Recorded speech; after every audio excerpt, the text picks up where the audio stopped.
I'm Dave D, and you're watching XP Team USA.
Good evening, ladies and gentlemen. How are you this evening?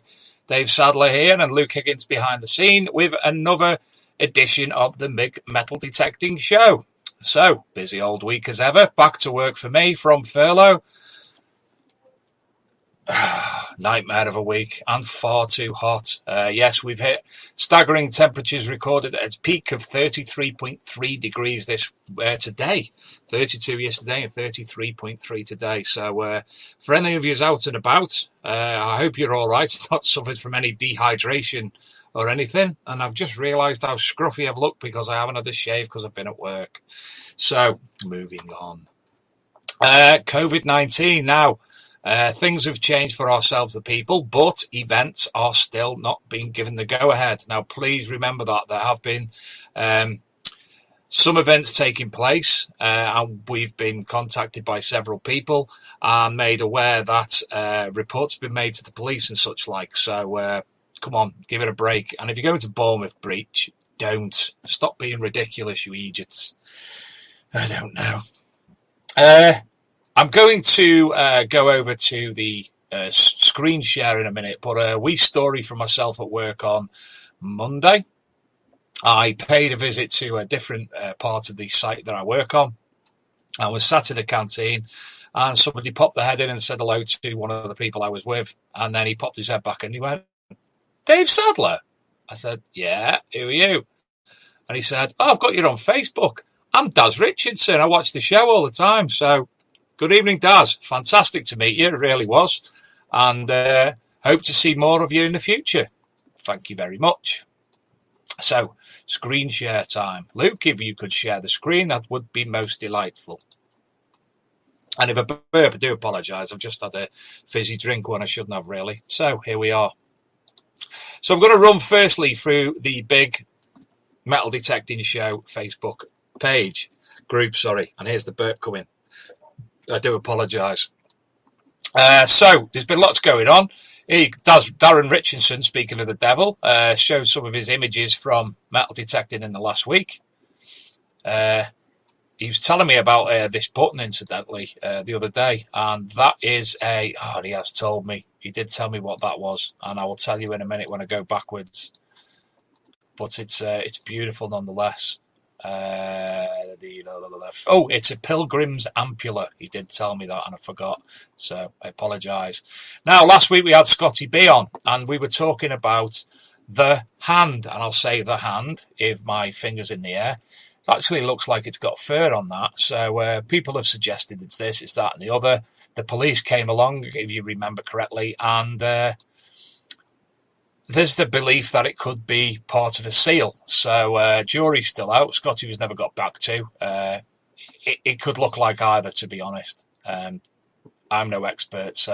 But that was the find that Scotty was talking about on last week's show.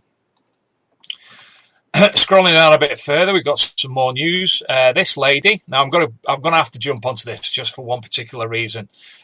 She was new to treasure hunting, having been given the metal detector is from somebody who'd passed away, I believe. She'd inherited it, and she found this pyramidal mount which dates to the mid 6th to late 7th centuries and is made of gold. Isn't that gorgeous? Absolutely stunning. That was something totally different. I've several news stories been reading before the show, just merging to something completely different. But look at that, a gold pyramidal mount from a sword. Stunning. So well done to that lady. Scrolling down, remember Diggers Dips coming on in a couple of weeks to discuss all about what the site is. But if you join up, there's lots of little raffles going on metal detecting wise. If you can hear the dog barking in the background, it'll be told to shh shortly. Alberta woman been reunited with a class ring lost 30 years ago. This 50-gram gold nugget has been found in Australia, worth $4,000. I don't know how it's made the news, having watched the Aussie Gold Hunters metal detecting series, so it's not really big news when you've seen the likes of some of the things they've had. This little delightful man in Mould in North Wales discovered a cannonball in his garden. East Lothians, so this is up in Scotland, ring hat-trick for the metal detecting group, who've made several saves of lost jewellery, so there's another one for them this week. And then if I scroll down right down there, here we go, anytime there we are. No, we're not there yet. There you go, up in Rossett in North Wales. I know it very well because I worked at British Airbus for a long period of time, and British Aerospace Airbus, sorry. So this significant Roman ingot was found in a field near Rossett. So that's that, and then we're going to go on to here, because in what I believe to be absolutely massive news from the world of archaeology, and it seems to be a lot of archaeological stories coming through at the moment. We did get a bit, we had to publish a lot of older stories during the COVID-19 period when people weren't out taking part in metal detecting and archaeology. But this one announced this week of a Neolithic monument found near a sacred site. So basically, a large ring of shafts have been discovered near Stonehenge, about 3 miles away, and they are 2 kilometres in a circular formation around Durrington Wall. So here you can see Stonehenge in the avenue, Great Cursus, Larkhill Causeway enclosure, and then you'll see Durrington Walls, and just to the left of it there, that's Woodhenge. So this formation of pits, which are quite deep. Let me scroll up and see how much there are. 1.2, no, sorry, can't see that.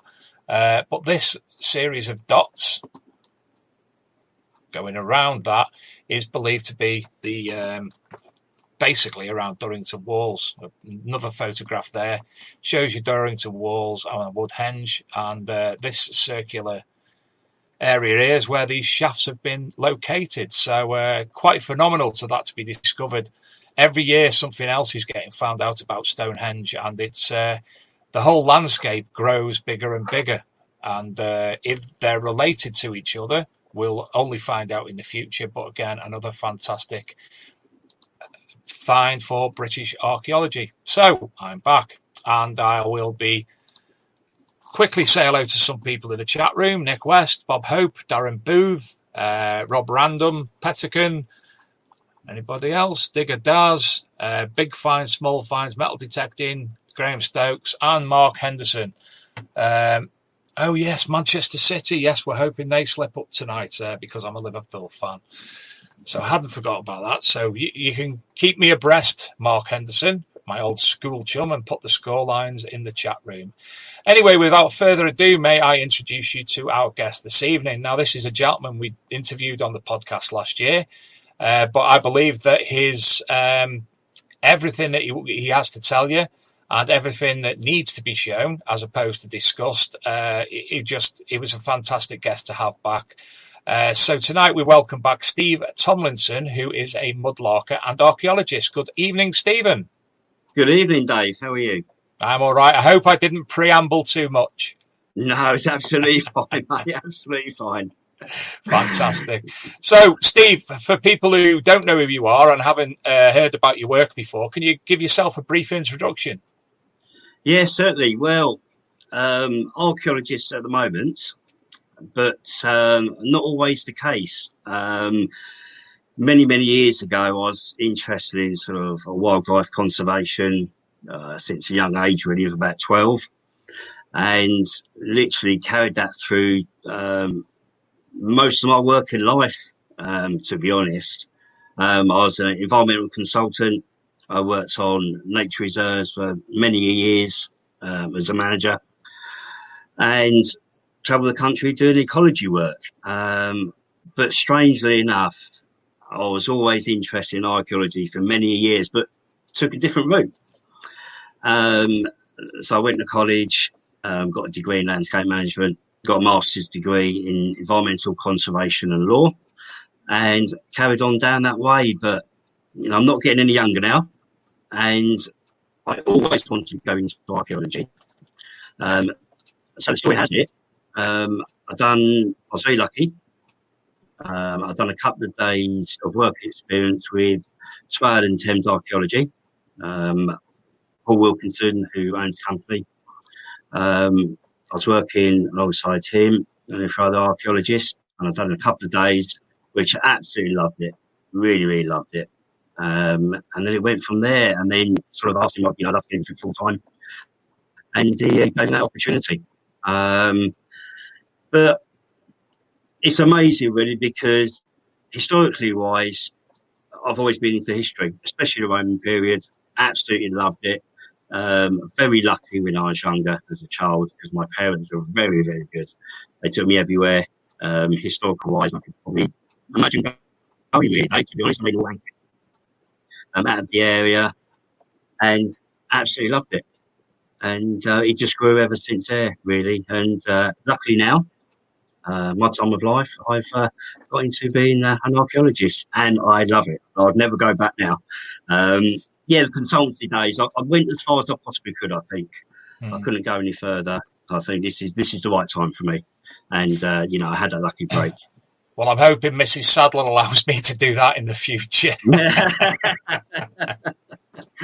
So, obviously, when we first spoke to each other, it was more regarding your hobby of mudlarking. And it was. You told us about All Stunning Fight. So tell us about mudlarking, how that began. Yeah, well, I don't know. I did it a few years ago, actually. But things take over. You have a family, things like that. And it's sort of like went with years. without sort of doing it again, really. Then really got back into it several years ago and started doing the Thames as well as local area in Margate, down at Naylands. And it sort of grew from there. And we got so much sort of around on the coast, to be honest. I think there's so much to be sort of found. And it was just really discovering different areas. And the Thames was amazing, to be honest. It is a fantastic place. It really is. The Thames is a large area, and there's so many good places, not just in London, but around the Thames itself. And, every day is different. I get out there as and when I can. As we spoke about before the show, I've listened. I can't. I'm not very good at reading these days. I can read when I need to, but for enjoyment purposes, I'm not generally able to. I haven't got the concentration, so all sorts of loud noises in the house. So I have to close the window here, I think. It's not haunted in there, eh? No, I think somebody's decided to water the garden and they're spraying everything very hard, so it's getting lots of noise. Yes. I read Mudlarking by Laura Maitland. Is that correct? Have I said it right? That's correct, yes. Right, brilliant. And obviously, I thought I had a decent knowledge of history and a decent knowledge of our capital. Now, I know there's a lot of things I don't know. I've been to London on several occasions. I've tried to learn as much as I can. But good God, some of the information in that book, I've learned so much over the past couple of days. It's just unbelievable. I said to you before the show, I'd never heard of something called the London brick. And yes, I was staggered by this because obviously we've all heard about window tax and why windows were taxed and what happened when windows were taxed. People bricked them up so they didn't have as many windows to pay more on. Right. But the London brick thing was basically how many bricks by the 1,000 you had to pay a tax on them. So in London, they basically made a bigger brick, so you didn't have to make as much tax. Fantastic. It's clever, really, isn't it? It really is. And she said about how many different time periods of brick are on the Thames, from Roman brick all the way through to modern day. And there's so much to learn just by bricks alone. And it's something that myself, personally, and most of the people watching won't have thought of themselves. Yes, indeed. I don't think she's been doing it very long either, actually, Lara. Yeah. So it's amazing, isn't it? It's amazing, but there's a lot of people, mudlark in London, who find extraordinary things, and the London mudlark sites are amazing. Yeah, it's incredible, and you do have to be a bit careful up there. Admittedly, you get caught out of the tide, but it is great. It really is. And so are you a license holder for the London area? Am I right in saying is a certain area of the Thames you need to have a licence for, or a permit, sorry, and then out of that it's a bit easier, obviously? Yeah, so further away you go from London, the easier it's. I always would say make sure if you're in the heart of London, anywhere basically in London, get a permit. Personally, it's a bit of a tricky situation. I don't know really why you need a permit, because I think people can go down there like they did many years ago and just look on the beach and have a look along the shoreline, but it is what it is, and it just covers your back, because if you do get caught without a license, you can sort of pay the penalty a bit. I presume probably most people do have them now. I think they're about £90 for about 3 years or things like that. But it's a very tricky one, Dave, really, because how do you stop someone from going down on the foreshore just for a look on search and without paying a fee for it? It's a very, very difficult one. And I think licenses perhaps aren't the best way forward for it. But it is. But at the same time, Steve, it is an archaeological site in itself, that area of the River Thames. So by me going on the foreshore and removing things, I'm removing history. I'm taking things out of context. And a lot of people wouldn't report it. They're just like, oh, there's a clay pipe. I'll have that. That looks fantastic. That's not going to, there's a whole research area into clay pipes that wouldn't get that information. It might be the turning point for it, something very it is. in depth. So It's there's swings a and very roundabouts, but tricky. Absolutely, there is, and I think it's a bit of both, really. To be honest, I think you could. I think the real history hunters, the real mudlarkers, would. I mean, I always record my finds with the Portable Antiquity scheme with Joe Armett, which is absolutely always do that because it covers all avenues. To be honest, Dave, as well, and I think that's the way to go. But I think, like anything in the way of life, I think people will perhaps find something good, put it in their pocket, and go away from it, walk away from it, which unfortunately is a bit sad. But yeah, that's the way, unfortunately, some people are. But the real honest people would normally record. I certainly hope so. And I'm being that way inclined, obviously, for metal detecting, for somebody like myself or for Luke or for most of the people who are watching tonight, we would take that. We'd do that ourselves because, if we go down on a foreshore and find a hammered coin, if we found it in the field, we would report it. So I think most people would, to be fair.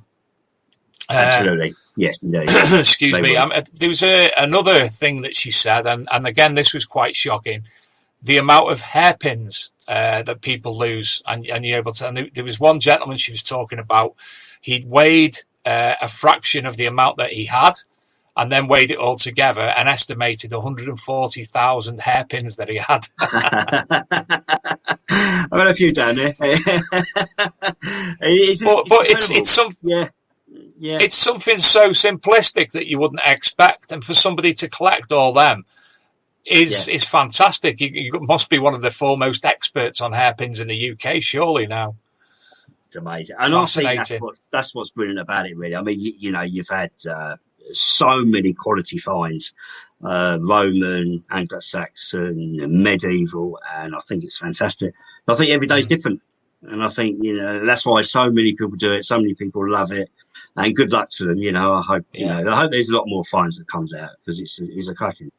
It really is. It is absolutely fascinating, and sadly, when I do go to London, unless I do get a permit, which I'd have to look into. If I go down to London, generally it'd be with the family, and I have to do all the Harry Potter malarkey and such like. So I probably wouldn't get the opportunity to. Well, I'm sure I could walk down the beach and put my hands behind my back in handcuffs and just look, but I think that'd be about it. I know there's a few people I know who actually go mudlarking, who travel all the way down from Buxton and such like. So it's good to see, and good to see that people are reporting them finds. Yeah. So obviously we've talked about permits, we've talked about the history of the area, and how massive London's history actually is, and the whole Thames area being an actual archaeological site. Now I've got a news article. I think I'll start with the news article if that's all right with yourself, Steve. Okay, and then we can look at the real thing from there. So Luke, I'll be sharing the screen again, if that's okay. Come on, Luke. There it is. So this article is from is it 2018, 2019. So you still look young according to this. Dude, I've just done the haircut yesterday. I was very lucky, actually. I cut the Real Pro Trends that done it for me, so brilliant. So, when the thing's sticking and you don't want it to, it's doing that. There we go. Right, so you found, obviously, you found a multitude of things. This wasn't the first thing that we actually discussed, the first thing that you found that we became, obviously, Luke and myself found out about. But this in particular, this was a shoe that you found, or is it a moccasin, leather moccasin? It is, it's a leather moccasin, yes. So if you tell us about it, and I'll wait patiently for the page to move. No problem at all, no problem. I'll show you a picture. Well, I'll show you a picture first, actually. Oh, here we go. Because I still have the little... can you see that okay? Right. Well, what I've done, I've took the article off for the time being. So this is actually what is it, Steve? You explain. Right. That is an Anglo-Saxon turn shoe, which was dated. It's actually dated 969 to 996 AD. recorded with the Portable Antiquities Scheme. It does say 1017 to 1059 in the paper, but they give a little bit of leeway with that carbon dating. The strange story with that is I pulled it out of a bit of clay mud, and to be honest, I thought at first it was just a piece of old tack. It was a bit of rubbish, but I think when I pulled it out, I thought, I don't know. It looks really interesting. So I thought I'd take it home, let it sort. I didn't want it drying out too much, but I let it dry out a little bit to see what was going on. And there was all bits of stitching, and it just looked really not sort of like modern, I suppose you could say. Put it out to a few archaeologists at the time, and they said turn shoe medieval, but nobody really came back with a positive answer. So in the end, the best solution was to send it off to be carbon dated, which I sent off to Scotland. And it took 4 weeks to be sort of carbon dated. And at first the guy said, just take a little snippet off the shoe. It's fine. We only need a little bit. But I didn't want to sort of cut it, and I was a bit wary. So I said, do you mind if I send the whole shoe up? And he said, yeah, it's fine. Just send it up. So I sent the whole shoe up, and he said it's going to be about 4 weeks. So agonisingly, you can imagine what those 4 weeks were. Absolute hell. But he phoned me up literally after 4 weeks, and he said to me, got to know him very well, literally over the phone really, and said to me, what's your best result? And I said, I would love Anglo-Saxon any day. And he said, Steve, your dream is here. It's Anglo-Saxon period. Fantastic. And I won't say my first words because, over the radio, but yeah, amazing. And he said, 996 to 969 to 996 with a margin of error 1017 to 1059. Wow, that's fantastic. And what's amazing with it as well, Dave, I don't know whether you can see that very clearly there, but just on that side, is the original toe prints going across. So yes, can see that. Yeah, got the heel and the toe print, and the heel done there. That's awesome. So quite amazing that was really. So I nearly left it, but I think instincts was kicking in to take it, and I think I'm glad I did to this day. Yeah. So may I ask? Obviously, listening to this book and finding bits and bobs out about leather and such like, have you had that conserved in any way since you found it? Well, this is the strangest thing, Dave, actually, because at first it was put in the fridge with bottled water, sealed in a bag to keep it fresh, and then we was in contact with a couple of museums about having the shoe. Still at a little bit of a political stage with that one at the moment. So I left it in there, and papers wanted me to get it out. They got wind of the story, sort of thing. They said, would you mind taking it out, taking a photograph of it? I was a bit wary at first, to be honest, but I did it. And then put it back in. It came back out again for a couple more papers. I think there was a couple of papers in Australia, actually, believe it or not, contacting me for the shoe. So something that just pulled out of clay mud, which was literally nothing, to literally going absolutely viral was quite incredible, really. But yeah, so I took it out and I thought, I'm going to leave it out and see what it does. And I'll tell you what, Dave, it hasn't deteriorated in 2 years. Not one bit. Wow. It's obviously, listening to what she said about conservation of some of her items, and I'm sorry for going back to it, but it's the only reference point I've really got on the leather and such like. From what she said about doing the conservation on it, it sounded like there's a lot of things that can be removed and can deteriorate quite rapidly unless they are conserved in some way. Absolutely, yes, and that was the problem. She said if you have it out, it'll disintegrate and it'll go to nothing, and it'll fall apart. And 2 years down the line, it hasn't done anything. It's literally stayed in the original shape that it was when I pulled it out. When you touch it to feel, what is the texture and the is there much give in it, or is it quite hard? Or it's quite firm still, actually. Yeah. There's a little bit of give. You can bend it, but it's still quite solid. Yeah. Which is quite extraordinary, really. It's I mean, it's what it's. You know, you can still, surprising after 2 years, you can still feel it's quite damp inside, but it's still solid. And fantastic. Just going sort of nowhere at the moment. So there is interest still, but we'll see where that goes. And if not, I will just be quite happy to keep it. Well, I'm very interested in the whole tale of that shoe. It really is intriguing, especially when you say it's been brought out of clay and lasted 2 years later. It's brilliant. Yeah, it's incredible. I mean, they said it's a very rare find, you know, especially in that period of time. They said it's the last item of the Anglo-Saxon to be found at the moment within that time period. So that's quite exciting. I'm sure that'll probably be beaten in time. But so it's a fantastic artifact for history in itself. It is, yes. It is. And to be honest with you, Dave, I'll be quite happy for that to, rather than me have it here, sit in the Museum of London, you know, to them to go in their Anglo-Saxon department, quite happily, they're quite welcome to it, so people can enjoy it, rather than it be home here at the moment. But we'll see where that goes. Now, can I ask? I can see your room behind you, obviously. The shelves to your right-hand side, are they bottles that you've discovered along the Thames? Mainly, yes, they are. Yes.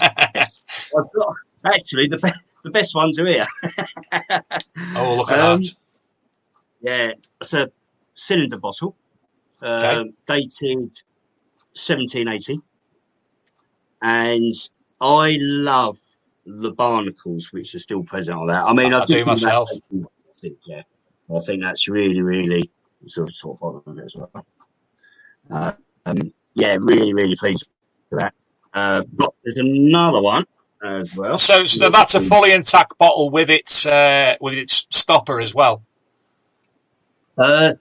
Stoppers inside. Which are inside, but funny enough, this one here still had the original contents in it when I found it. Wow. But unfortunately, it absolutely stunk. So I get rid of it. I was tempted to keep it. I didn't want to taste it. I thought, I'm not going to taste it. Absolutely stunk. I'll get rid of it. So that one did sort of like go. And this one there as well was another completely sort of it's no less fully encrusted, isn't it? Yeah, incredible.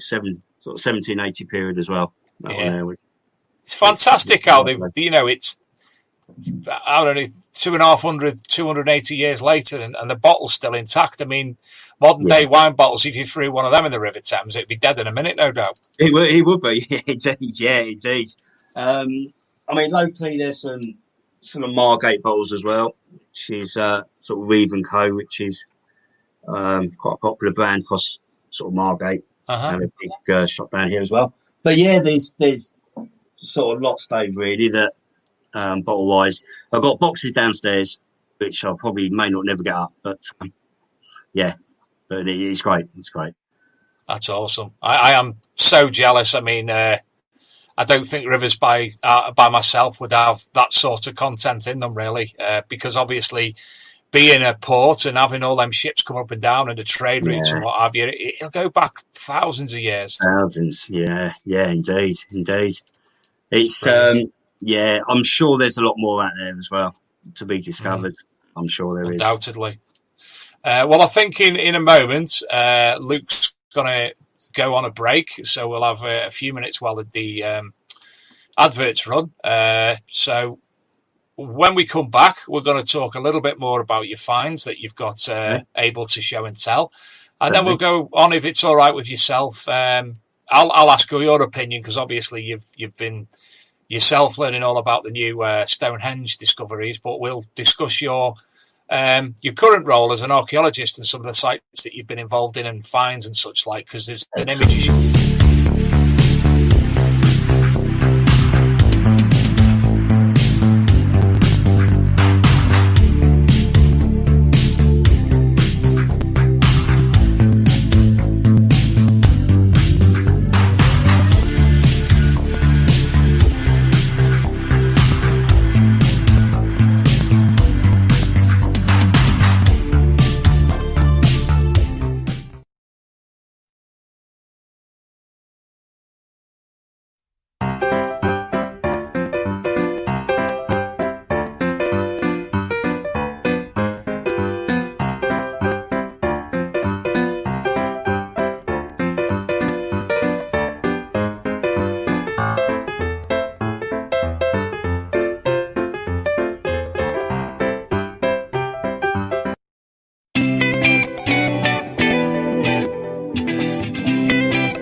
I'm Dave D, and you're watching XP Team USA.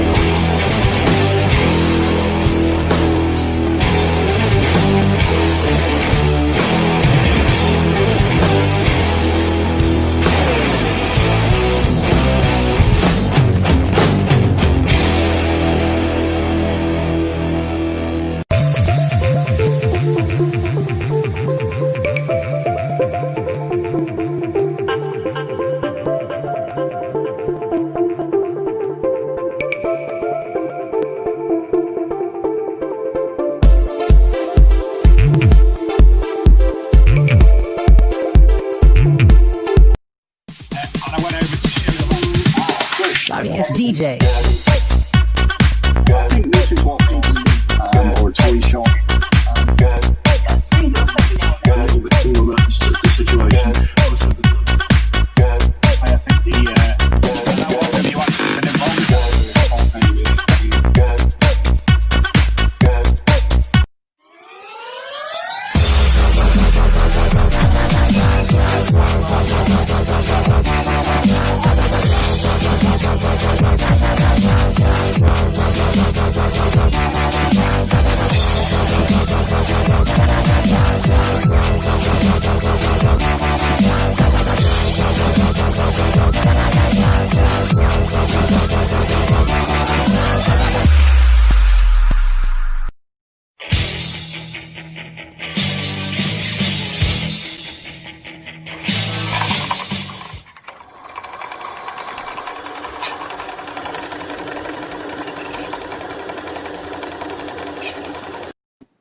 Welcome back, everybody.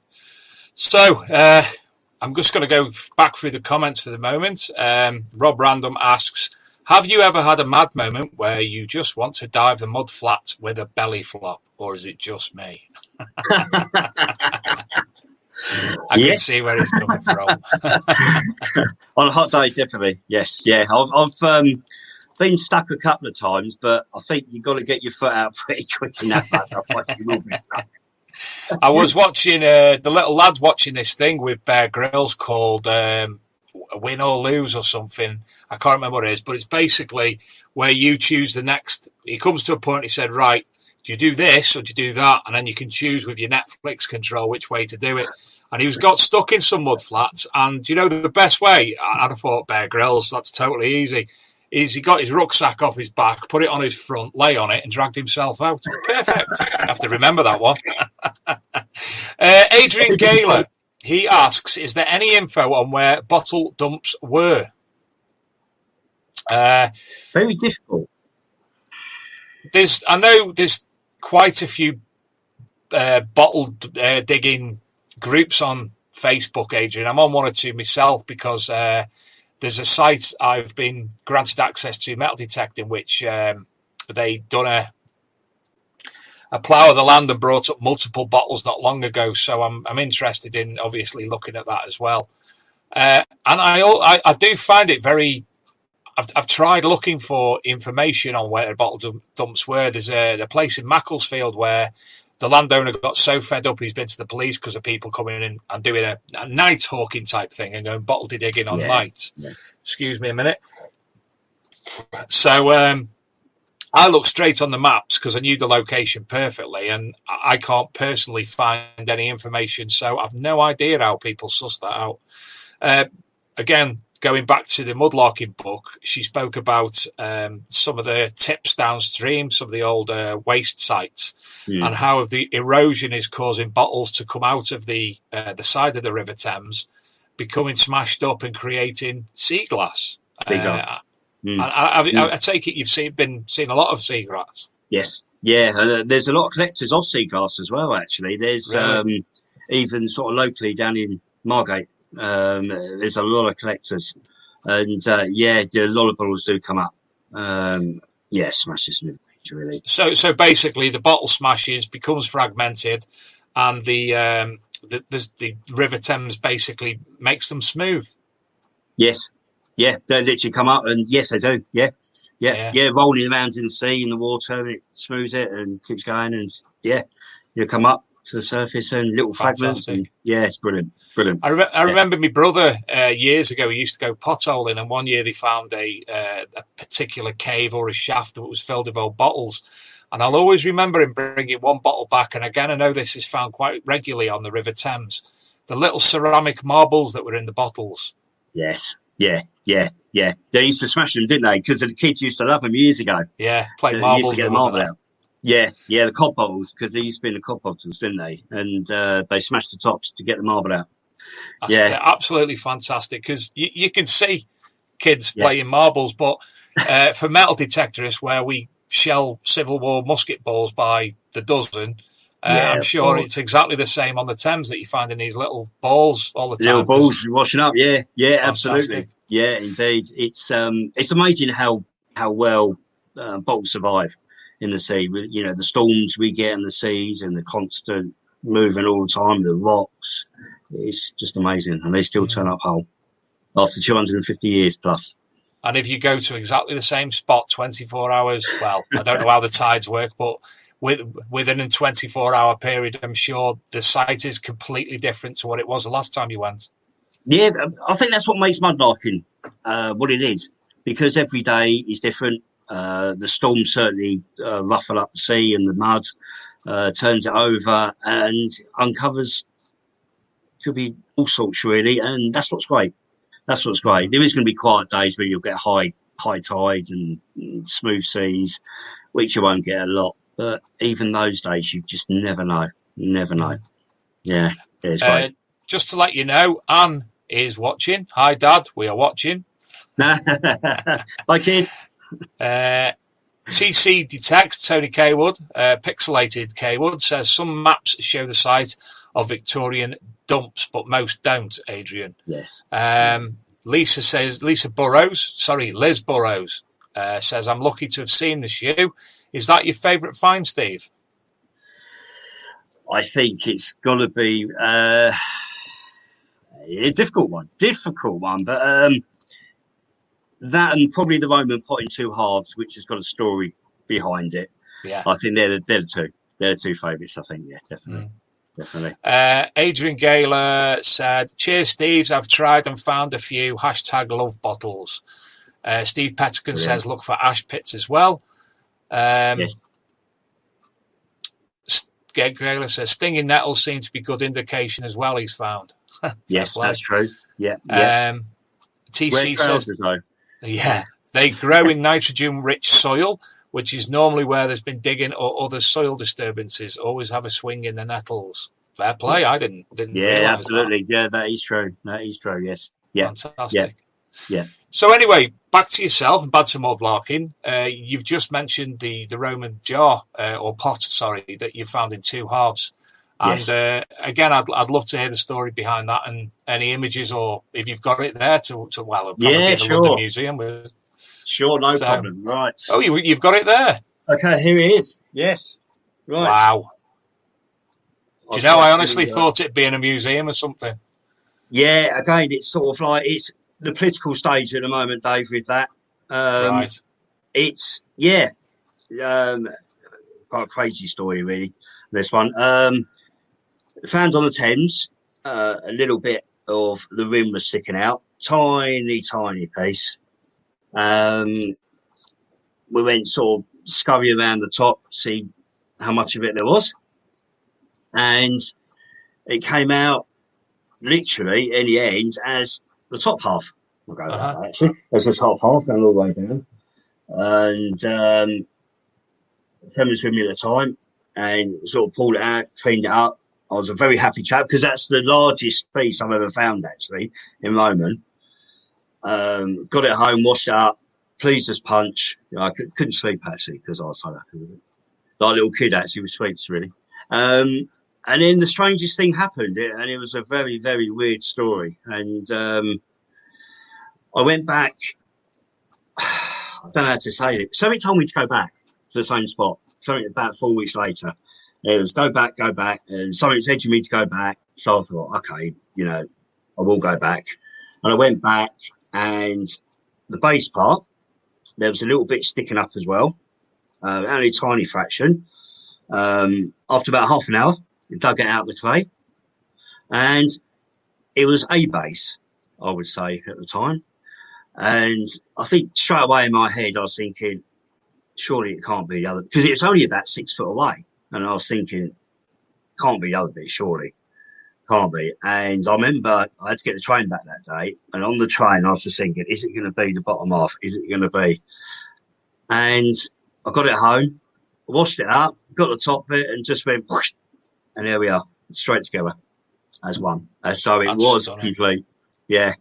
Yeah. That's one of them near supernatural stories. But the markings on the base where your thumb and that is, I can see them perfectly.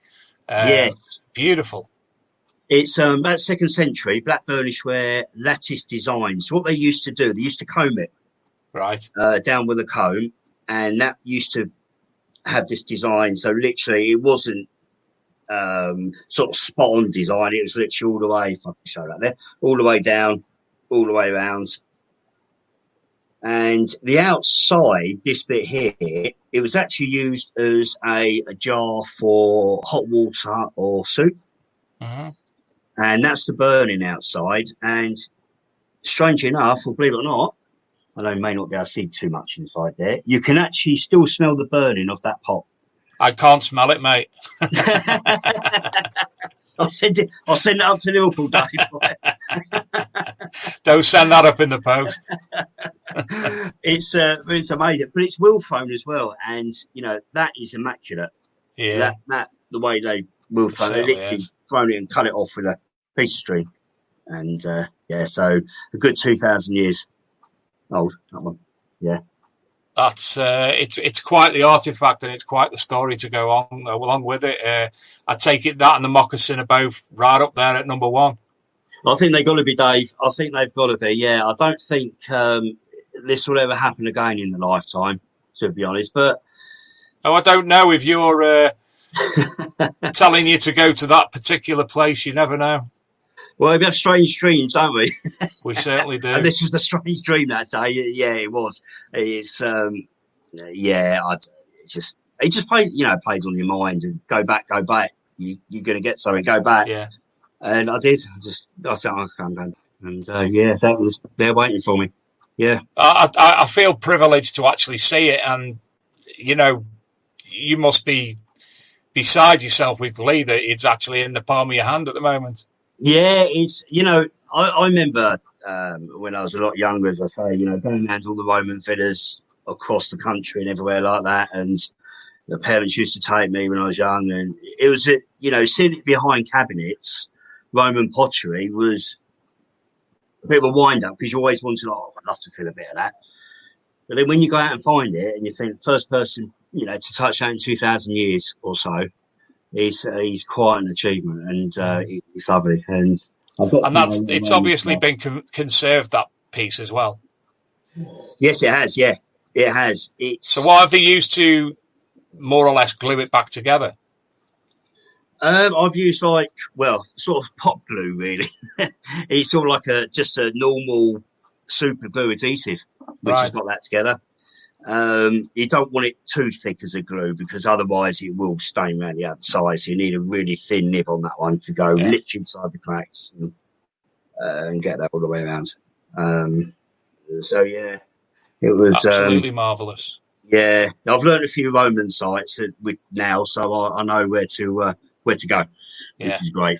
And but yeah, and that's that one. Don't drop it. I know, it's fall off the table, wouldn't it? That is another one.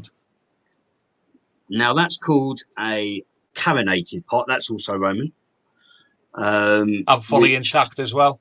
Fully intact, yeah. Just a little bit missing there. Now, carbonated pots were actually used for cremation as well. Although I doubt this one was, look at the size of it. But that probably date about first to early 2nd century. And yeah, sealed at the bottom as well. So that was another lucky find. And there's just two others. That's another one. That's also a miniature version of your big one. Yeah, miniature version. Yeah. So that's just a little storage jar, really. But nice. It's got a few canker shells going around there, which is nice. And the last complete one, or other, was this little one here. Oh, that's nice. And that would have held scented oils. And strangely enough, it sounds a bit bizarre, but you can still smell it inside, actually. So what does that one smell like, in your opinion? I don't stick my nose in it every day. I've got to I would if it was here. But you can, yeah, it's strange. You can still smell that. And when I got it home, you had all the grease still inside. It was extraordinary. Extraordinary, really. And yeah.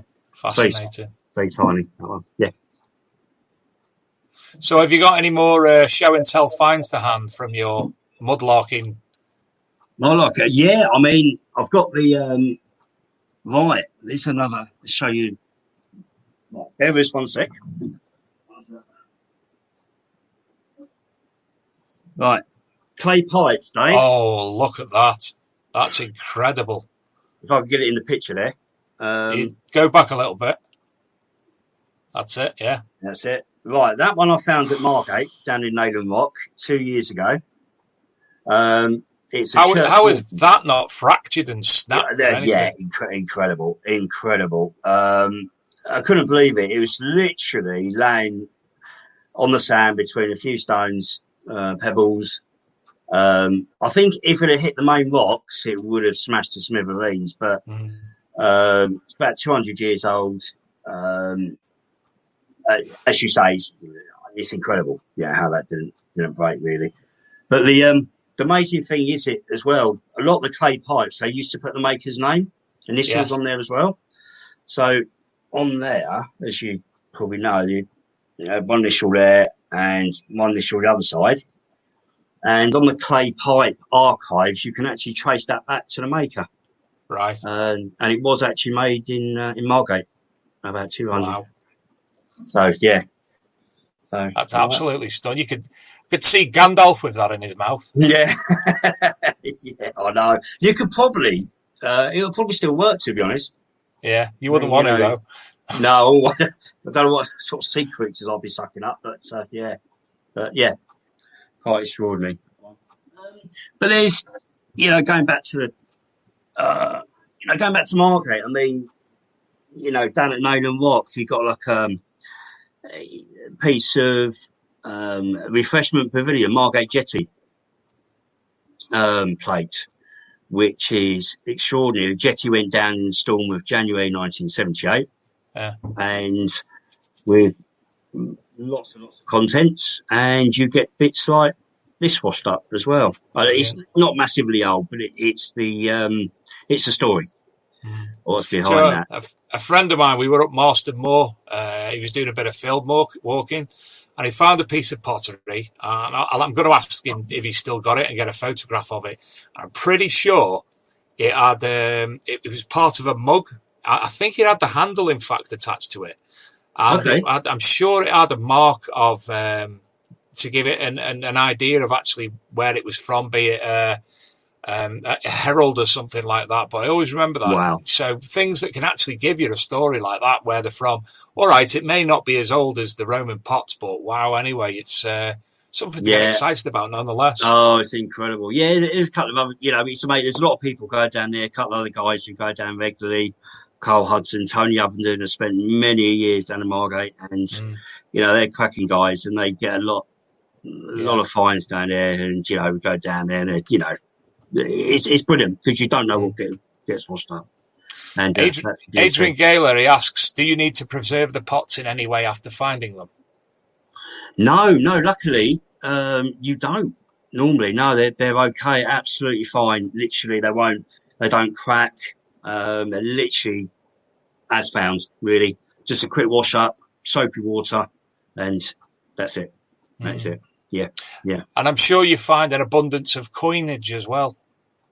Well, it's funny. No, really. You're gonna have to take me out, Dave. No, anytime. I've never found. Actually, no, I've only ever found one coin actually out. But I haven't found any coins. No. Wow. It's eluding me. No. No, I've found a couple on the Roman side when I was working in Newington, but no. Have you ever utilised the metal detector when mudlarking? No, never done it. Never? No, never done it. No. It's just eyes only at the moment. Yeah. I'd love to give it a go. Oh, I'd love to give it a go, actually, just to see. Well, I'm sure there's... I'm not sure where many of the people who listen to the show actually live, but I'm sure somebody would be more than happy to... Adrian Gaylor? No, he's not there. He's in Wales. Don't know where. I'm not sure where most of the people are, but I'm sure there's somebody who would be more than happy to come out and play with you. Oh, we are. Adrian Gaylor lives in Essex. Is that any help? Wow. I've no idea. I've no idea where the country is. So if I introduce you to Adrian off air at some point, obviously, you can, because I'm sure Adrian's got quite a few machines, and he'd be able to give you the. He reviews a lot of machines, so he'd be bob on to be able to give you the going through, and I'm sure you'd have. I'm sure that you'd have a whole new array of finds from a day out there. That'd be lovely. Oh, it'd be super. Yeah, you never know.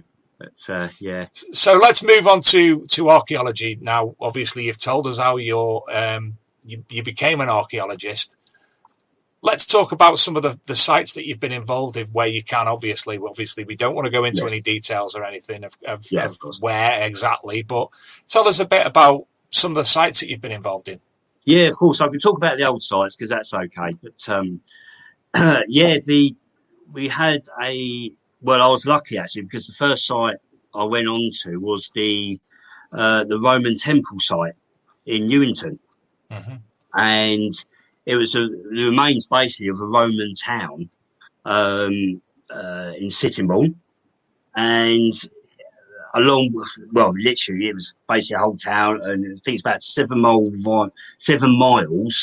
of road, which is also found alongside the remains of the ancient temple, which is close to the A2. So literally the developers were going in there to obviously build their homes as they do, and they came across a little bit of pottery, and the rest is history. And it's turned out to be one of the most significant finds in the area ever. Wow. And I was very lucky to work on there, and it was a great privilege because it was absolutely fantastic. I would never forget it. Never forget it. And of course, it was a Roman as well, which I absolutely love. And it's a great time. And working with some really good archaeologists, because it's all a team game as well. It's you all mix in together, whatever site you work on, and it's great. And I'll show you just to give you that. I don't even see that picture there. Yeah, that's probably that as the temple. Yeah. Would be something of what it would have looked like. Okay. There wouldn't be a whole lot of that. It would have been literally the sort of like the mid area. Yeah. And that's what it was 2,000 years later. Wow. So the temple would have been sitting up there, and all here would have been all religious sort of pit. There was a lot of pits there with bone and pot. Also artifacts, coins, brooches, but that was only a small percentage of the site because the site went on. It was a large site, and it dated back before the Romans, actually, sort of Celtic times. But can you see that one? That's yeah. It was absolutely extraordinary. Now, the circular holes, would they be? Am I right in saying post holes for wooden posts to hold up the structure? They would have been the pits. So round right, here. Sorry. No, that's all right. So round here would have been the structure of the temple. Right. These here would be sort of pits where they would have eaten around there, which had lots of bone.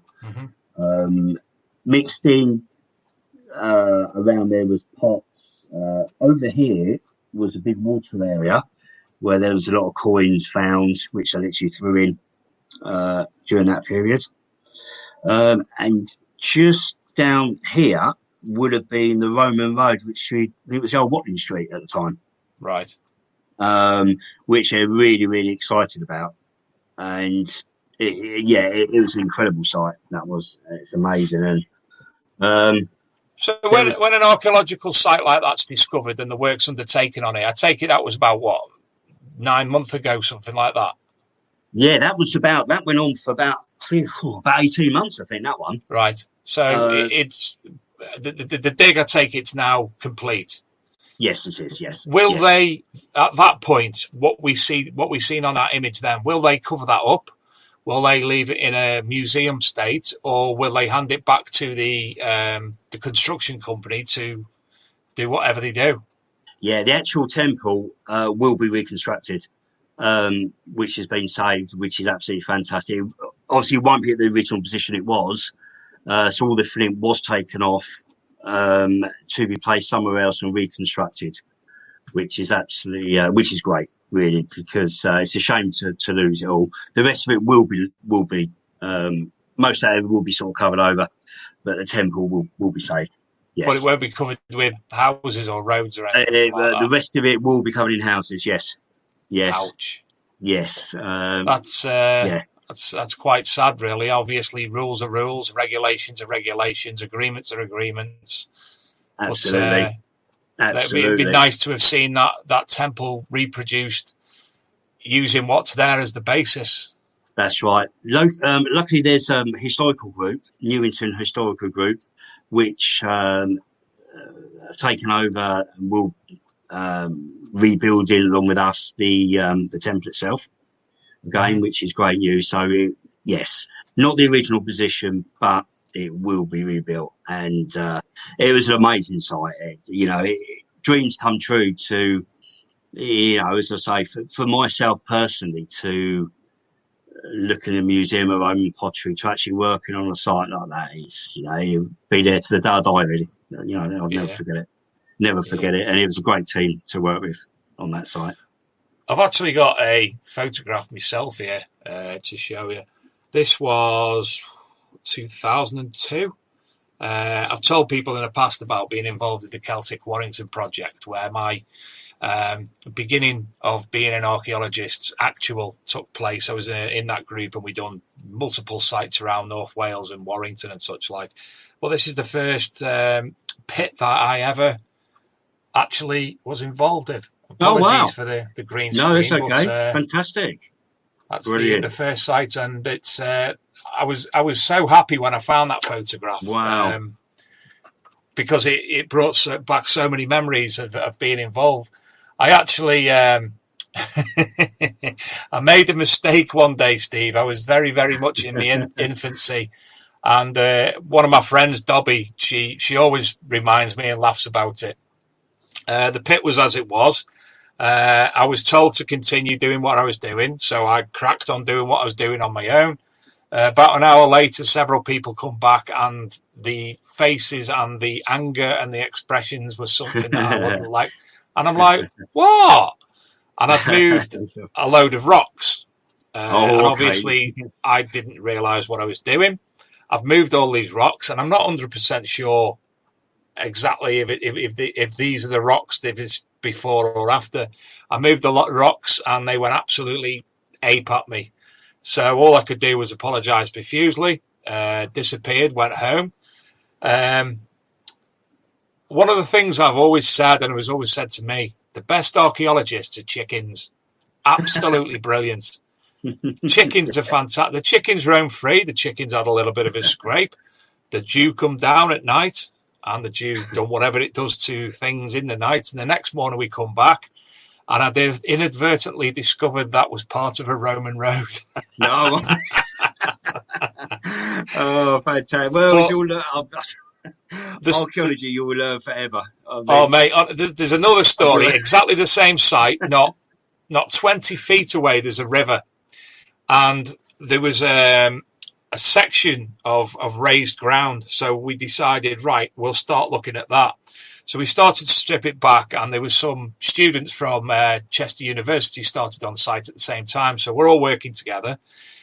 Anyway, we found I'd say a 2 foot by half a foot.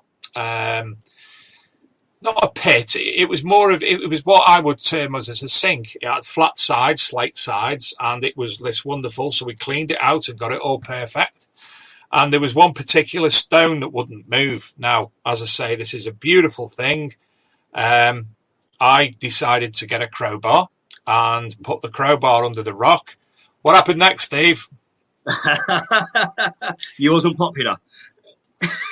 I inadvertently discovered the lost well of St. Garman.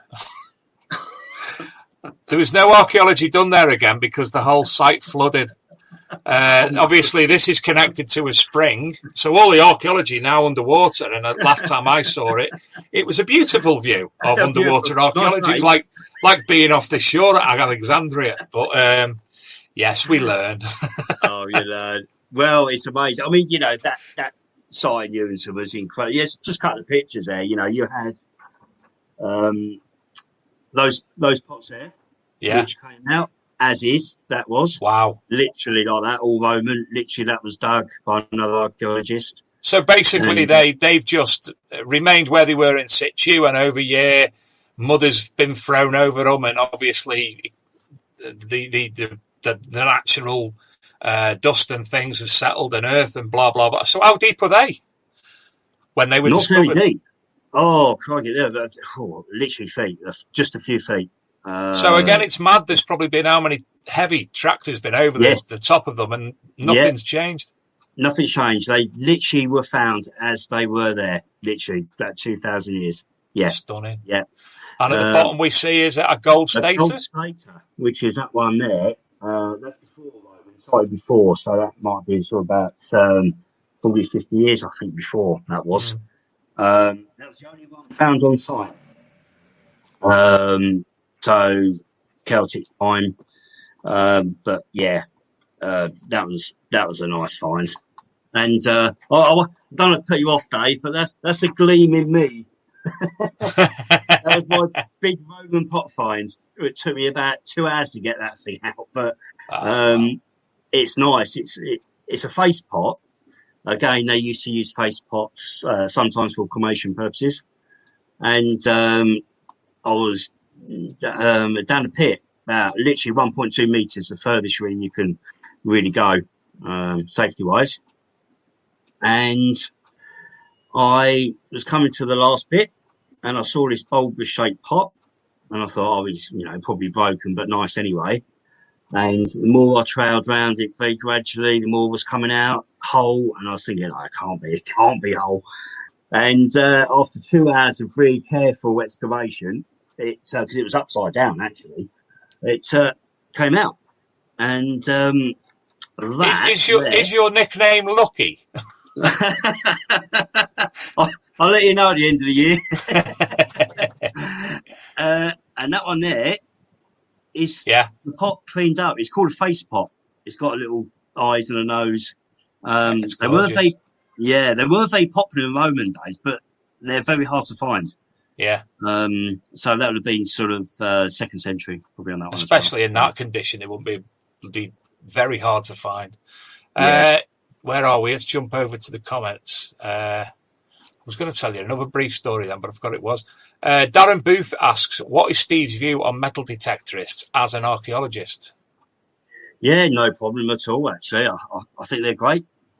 They're great. It's even on sites, because when you start doing features, a lot of features in different areas, you sometimes need the metal detectors to come in, go all around the spore heaps, for an example, to check, because a lot of stuff will get missed. And even service finds, there's stuff that will get missed. So, I've got nothing against metal detectors at all. No. I think they're good. There's a lot of places archaeologists wouldn't go in and dig where metal detectors do on fields. And I think it's great. I think it's absolutely brilliant. I really do. I think good luck to them. If you find coins, whatever, good luck. Fair play. Hello to Detector Network. That'll be our friend from a couple of weeks ago on the chat room. TC Detects has said he's just put, this is why I was giggling, He's just put YouTube on the big TV. Dave's head's now nearly life-size. Scary. John Clayton says he's from Chester. I'm from Ellesmere Port, John. The site I was on about is in Llanarmon in Yal, which is between Mold and Ruthin, which I'm sure you'll know. No, that's all the questions. So, other sites, again, we're not going to go near. Well, I'll ask you one question about the site you're currently on. What time period is it generally expected to be?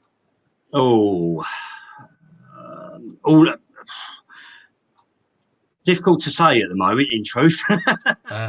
Difficult to say. It could be Roman, medieval, but yeah, at the moment it's a really difficult one. It's I think that's the thing with archaeology. It's not about just, I think, digging the finds. It's about the features and learning about the different features and how they tell you exactly what it is. And I find that fascinating. All the linears, all the literally everything when the soil's scraped back, and I absolutely love it. But yeah, sort of like potentially Roman period, and at the moment medieval. Yeah. The little story I was going to mention was being over a pit. And the pit was, I don't know, 2 feet deep, and having a bit of a large belly, let's say. I'm bent over that, and I find the scraping away and the gentle brushing, I find it so therapeutic, Steve, as I'm sure you do yourself. I actually had to get dragged out the hole because it had gone purple. Oh, fantastic. Yeah, I mean, I'll tell you what, you do get in your own world, don't you? Oh, you do, absolutely. But, I love it because you don't know what you're going to find. And that, to me, personally, that's a thrill. That's the thrill of it. I mean, you do get areas where you know there's probably not going to be much here because you're hitting natural earth and natural colour. But you still go on because you just, there's full of surprises, really. Full of surprises. I mean, and there's one area that people don't really think about. I mean, as a metal detectorist, when I'm out in the field, if I'm digging a hole or I see a surface find, we mentioned pottery earlier, which the little lad had found down the local river. But I'm always looking at pottery as well because, again, it may determine additional information about the site itself, which is obvious going to occur in archaeology. Yes. And I forgot where I was going with that. It was really, really interesting as well. Go on. No, I know you mean. No, it does. Yeah, different. Yeah, it does. And that's crucial in a lot of features that are dug. If you can find that little bit of pottery, it's great because at least you're dating at least part of it. Sometimes you get a mixture, which is sometimes difficult because you can get sort of rabbits and mice and that, bringing the pottery up to different levels. So that's always an awkward one, but in the end, it does get worked out, and it's great. Adrian Gaylor asks, just to clarify, what is the guidance for detecting on the banks of the River Thames? Oh, in truth, I don't know. No, I don't know. I haven't gone down that route with metal detecting at all. I really, London Authority, Port of London, will be the best people to talk to on that one. I wouldn't like to give any advice on that. I really don't know. Sorry. I think I'm not 100% knowledgeable, obviously, but I think for metal detecting, to start off, the initial license is for eyes only, I think. And then obviously, but you have to, I'm pretty sure there's a mudlarking society that you have to be a member of to actually participate in metal detecting within the London boundary. And again, your initial one of that, you can only go down 7.5 centimetres. Right. And then thereafter, for like the big, you've been a member for a while, and it's a Freemasonry style organisation where it's one in, one out, and they're quite secretive because obviously the archaeology of the River Thames is what everybody's trying to achieve. Absolutely. The best thing for. So yeah. I think in London, I'd say that I've not read anything else about outside of London or anything like that, but I mean, most of it's going to be down to land ownership and ownership Indeed. by the Crown, probably. Indeed, absolutely. I mean, there are certain areas you can't go onto. It's certainly worth doing your homework, I think, before you ever attempt doing that, because you don't want to end up being caught. Absolutely, so, yeah, definitely. No. Liz Burrows says got Iron Age 2. So was she on about that site you currently? Yes, I've got that to come, actually. Yes, indeed. yes. Iron Age 2, I can tell you about that one. Yes. You tell us about that then. Yeah, right. Oh, yes, another one. Well, that Iron Age site was it's in Elsham, and it was part of a Roman military base, actually, which is very, very interesting. Not necessarily always for fighting purposes, but they used to work for the depot, sort of thing. And that was an amazing discovery. And I was working there at the beginning of this year, and it was a cracking team. And we came across, we was coming along to the last dig, actually, of the site, literally the last scrape for finishing it. And we had some bone come up. And so we took things very, very gradual. And it turned out to be one of two skeletons in the end. I think I've got a picture. Right, there's me on helping doing one of the skeletons. We've got, it's a great team effort, really. We've got Liz Burrows and Chris Cole, the bone specialists, who are sort of like dealing with a lot of that. I was in there as well, doing my little bit. It's the first skeleton I ever did, and I was just absolutely, it's brilliant. It was absolutely brilliant. And they went off to be looked at University of Kent. Went off there and to be carbon date, but it looks like it's Iron Age skeleton. So fantastic. That one there was laying down, literally on the back, and the second one we had was a crouch burial. Wow! And we came back after the new year, and to discover this one. And again, it was I think 9 times 10 Iron Age as well. We're still getting all the results back on that one. But a crouch burial, and it was incredible. We were so close to finishing the site, and they came out, and luckily, was involved in that one as well, but with the experts in tow. As well, was it a bit, massive team effort all round. Can I ask? Obviously, not being ever involved in anything as poignant as that. When they initially found that there was a burial, I take it they came across, let's for instance say a certain area of the skull, and it was recognised, and they started to excavate around it, etc., etc. Was when you went home at the end of the day, what happened to that? Was it covered up, and was security in place? Yeah. First of all, you have to obtain a burial license. So you can't actually do anything until that's obtained, right? From the government. So officially, if you find it, you've got to get all your permits, basic permits, all covered, everything like that before any work can really be taken out. So you found the initial bit. Did you have to cover it back up with mud, geo-plot the location, fill all the paperwork in, and then when it was given the okay to do it, that's when we started the excavation? Yeah, basically, it wouldn't be covered up with mud again. It'd be covered over with very loose sheeting, right? All secure, all fencing, all the way around.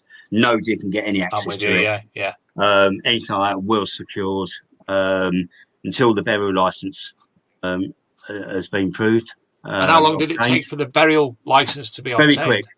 Very quick. Yeah, within the hours. Did you also have to report it to the police? No, because we know that that's on an ancient site. Right. So we knew it was going to be prehistoric or Roman, which which looks like it's definitely Iron Age, which is great. And then once we got the license to go ahead, all the team got involved to do what they need to do: scrape it back gradually, very gradually, bit by bit. And is all the excess soil and such like kept for testing and looking through finer detail? It is, yeah. It's kept for analysis as well, indeed. It's kept for analysis, soil samples and things like that, because you can discover such a lot in the soil samples. Perhaps what was living there at the time, perhaps what they ate, things like that. So it's really important. So we took a lot of buckets of soil samples. Luckily, with the crouch burial, there was a little bit of pot right next to it, which actually was Iron Age. Mm-hmm. So we are guaranteed that's probably going to be what that one is anyway. But it's so well preserved. Being in chalk, I think in time it's literally where the field's been sort of tractors and God knows what else going over it is missed it. Mm. So we were very lucky that it was in the condition it was. Yeah. And they were sort of like, we think early to mid Iron Age, because they used to bury them different periods where they were buried differently. Like the one on the back, it was early, and that one was mid, or that's the other way around. But yeah. When the excavation's complete, and we see, for instance, when they take it to a museum and they reconstruct it as the burial looked when you saw it, do they take multiple photographs of that to be able to put it back together, basically, as a jigsaw puzzle? Oh, yeah, indeed. I mean, the process from the start, really, of excavating the skeleton is real delicacy, getting as much information as you can without really hurting the skeleton itself as such, really getting every piece of the bone separated, wrapped in bubble wrap, separated out, put into boxes, strong boxes, really secure as much as you can. So how many hours did it take from the start of the excavation, excavation, to the removal? The removal, it was a few days, several days, probably between the two. But I think the first one was a good 3 or 4 days. It's a lot of, there's a lot of work. But you take a lot of pictures, different angles, do the plan for the skeleton, everything like that, do the measurements around the skeleton, literally all the details you can get from that, and then sent off to the University of Kent to be properly looked at. Yeah. So again, when it's gone, when all the bottle of water knocked over there with my hand going like that, right. when the excavation is complete and the skeleton removed, do you continue excavation below to see if there's any additional archaeology? No, because it's very doubtful. Normally, if there was pots or anything, it would be surrounding the skeleton itself. So you can, I mean, once the skeleton's up, you can, but excavate. There's no harm in that whatsoever, because it's all, the skeleton's been taken out. It's been looked at, put in a box, everything like that. So literally, you can go around the surface underneath to see if there is anything else. Sometimes there is. Sometimes you can find pot. Or little bits like that, just to make sure, really good, give it a good check over, just to make sure nothing is left behind. Yeah. Really, because I mean, even little fingertips are absolutely minute, and they're so easily missable. So literally, check it all over, make sure there's literally nothing, and once you're happy with that, then it's all set to be left. Yeah. Yeah, fantastic. Darren Booth asks, what are the typical metallic finds commonly discovered on an Iron Age enclosure? On Age enclosure? Well, a lot of it was, you would get mainly sort of pot, is a lot of it. Unfortunately, with Iron Age, the pot was very crumbly. It wasn't as good as Roman pots. So Roman pots are very sturdy. They were certainly the best at making them. Iron Age were very crumbly. A lot of it would sort of waste away, break apart, things like that. But they're also beads have been found, knives have been found with burials as well. It depends how high status you were. High status people were buried sometimes with really nice artifacts, or you might just get a burial with nothing. Yeah, and obviously you had the Celtic stater as well. Yes, we did. Yeah, we did. Yeah, I mean, we was lucky with one of the skeletons because we did have a little bit of pot right next to it, which literally, would near enough 9 times they'd make it anyway. So yeah. Now, jumping back, Adrian Gaylor asks, how did Steve get into mudlarking? Mudlarking. Well, I did it many years ago, many years ago, probably early 20s. But then I was busy at work. I didn't have a lot of time for it. And a sort of very, very busy job at the time, and just actually phased out, I think. Saw my job in wildlife conservation really took over. Left it for a lot of years. I used to work weekends. And then it was only sort of a few years ago I went back to it again. And I thought, I loved it. I wanted to go back. Searched out a few areas, and it went from there. And I think it's all sort of within probably the last 3 year period, really. I should think it's really when I've hit it really hard and gone back. And I thought, I love it. I'm going to go back to it. And I want to get into archaeology, and it all fitted in together, Dave, really. Absolutely, yeah. Yeah. And you're in the best place to ask people's opinions on certain things that you do find when mudlarking. Yeah, indeed. And I think mudlarking and archaeology as well. You work. Archaeology is certainly not a one-man band. You work as a good team, and the team we work with are fantastic. Really good, and it's a lovely job. You sort of like get on really well, and that's what it's all about. You're mixing together, and you're doing your job that you love, and find out about history, and it's a dream, I think, really, just an absolute dream. Yeah, to find something that you'd never probably would ever in your lifetime think you'd ever find, or many years ago, you certainly would never look back. Yeah. Fantastic. Well, Steve, it's been an absolute pleasure to speak to you tonight. You're welcome, Dave. Again, continued learning. Obviously, I asked questions about the burial because I was intrigued, and you've given me answers that I understand, and I'm sure all the viewers will feel the same way. So thank you very, very much. And obviously, you're very welcome, Dave. Thank you very much for having me on the show. It's been lovely. It's fantastic to have you. And please keep me up to date with the website and such like as well. Of course I will. Excellent. Lovely. Before we go, anything else to add? No, but thank you very much for everybody who's listening in tonight. It's fantastic, and love to catch up soon, Dave. And we'll meet up a chat again. I might have to get in touch with Liz Burrows about an appearance as well, I think. Yeah. Liz, I'm getting in contact. Yeah. So anyway, tonight's guest, Steve Tomlinson, Mudlarker and Archaeologist. Thanks again, Steve. It's been an absolute pleasure. I'm Dave Sadler. This is the Big Metal Detecting Show. Please check out our website, archmdmag.com, or our TV station, archmd.tv, or our Facebook groups, our Facebook page for the Archaeology Metal Detecting Magazine and the Big Detecting Show. Thank you, Steve, again. It's been brilliant. And thank you for all the viewers tonight. And thank you to Luke in the background. And thank you to anybody else. I'm Dave Sadler. See you next week.